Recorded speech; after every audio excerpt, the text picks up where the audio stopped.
But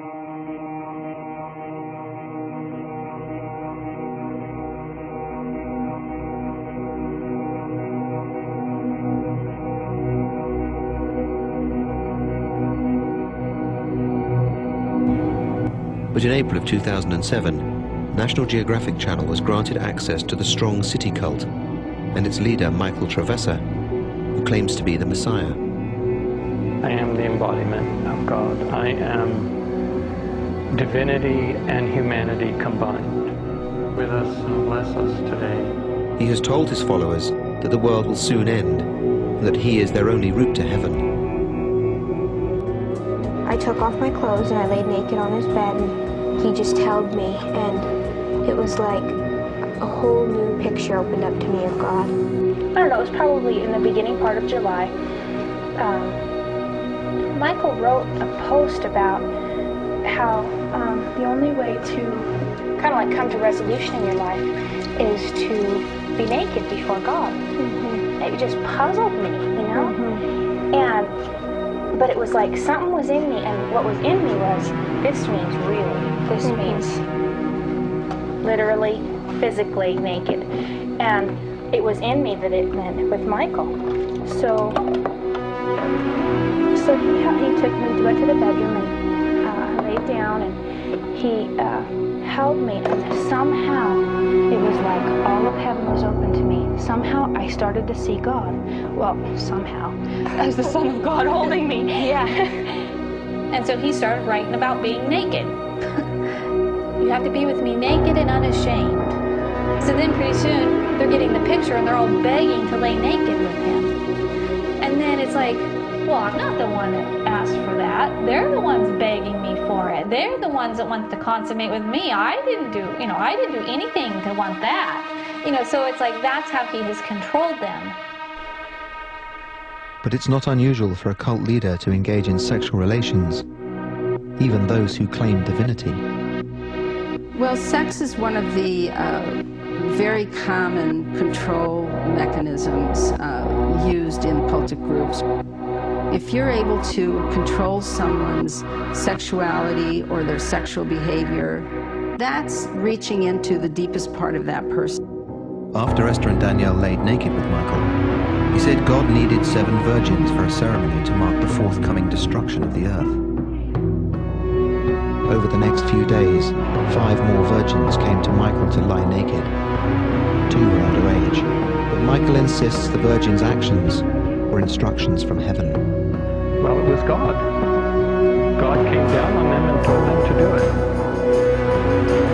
Nakedness is another symbol of our relationship with God.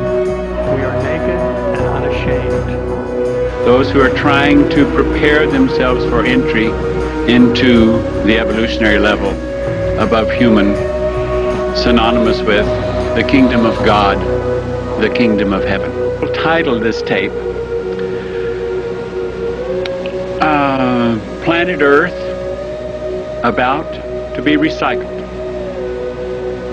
Your only chance to evacuate is to leave with us. Planet Earth about to be recycled. Your only chance to survive or evacuate is to leave with us.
He enters this hotel conference room in Hartford, Connecticut with a security team that rivals a head of state. An adoring audience greets him with calls of daddy and sings his praises. He is 60-year-old Jose Luis de Jesus Miranda from Puerto Rico, a preacher, an evangelist to be sure, but to his followers and in his own eyes, he's more than a man of God. Just ask him. I'm Jesus Christ's man, in front of you. That's right, he says he is the second coming.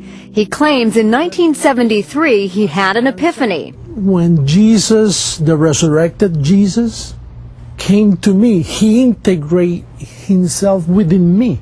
So why you? I don't know. In the mid-'80s, Miranda started his own ministry called Creciendo en Gracia, or Growing in Grace. It's a religious movement that claims a presence in more than 20 countries, mostly in Central and South America, but also in the United States. From Hartford to his headquarters in Miami, he says there are more than 30 teaching centers nationwide. We don't give membership cards, so I don't know how many I have, but certainly are millions. Every week we grow. And with a 24-hour cable channel, netcasts of his sermons and radio programs, Miranda is out to spread the word.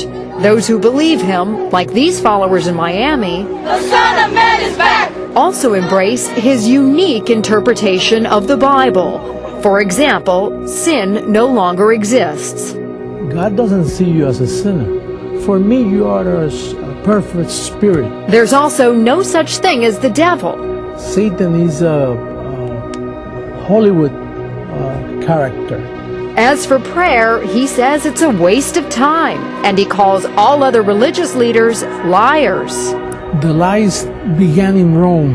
I'm against all those teachings from Catholic, Protestant, evangelicals. They're not teaching the right gospel. His followers say Miranda is the only one telling the truth, and that his teachings have set them free. I thank him so much for being able to look myself in the mirror and knowing that I'm seeing him in me and that I could literally love myself. But one common church practice that Miranda doesn't dismiss is the use of the collection plate. Do people have to pay to be part of this? No. They do have to donate. They make donations according to the Bible, the tithing. The Bible asks for 10% tithing. Yeah. But your followers do much more than that. Because of the... They give their companies, they give their... Oh, they give everything. His most generous followers have even given him cars and estates, including a home inside this gated community, which Miranda recently sold for close to $1 million. So you don't have a problem with material wealth? Everybody should be rich. One who is giving his share of riches to Miranda is Alvaro Albarracin, a successful web entrepreneur. He says he owes everything to Miranda, and his donations have topped 7 figures. I'm putting all my money and heart that this is the truth. Is there any limit to what your followers will do for you? Well, we try to do it very politely. Something might get out of hand once in a while because, some people, they fight You back. encourage that, though? I encourage to march for the truth. All this has led some to worry that Growing in Grace may be a new cult. Growing in Grace does appear to fit the primary criteria of a destructive cult. A nice cult. I'm proud to lead a cult like this because I'm teaching the truth.